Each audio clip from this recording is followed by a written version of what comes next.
pimpinan Lintas Gayo Korporat dan segenap jajaran redaksi mengucapkan selamat ulang tahun yang kedua tabloid Lintas Gayo. Semoga bisa menjadi penerang dan penyuluh bagi pembaca. Salam cerdas mencerdaskan. Jajaran redaksi lintasgayo.co mengucapkan selamat ulang tahun tabloid lintasgayo.co yang kedua tahun. Semoga dapat menjadi pencerah bagi bangsa Gayo dalam memberikan informasi-informasi yang akurat dan cerdas dan mencerdaskan.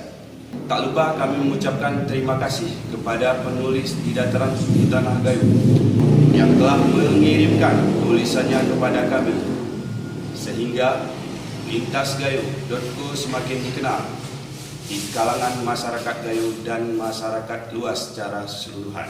Terakhir, kepada pembaca setia Lintas Gayo, kami ucapkan terima kasih atas dukungannya selama ini. Saya, Darmawan Masri, Sekretaris Redaksi lintasgayo.co. Salam cerdas dan mencerdaskan. Terima kasih.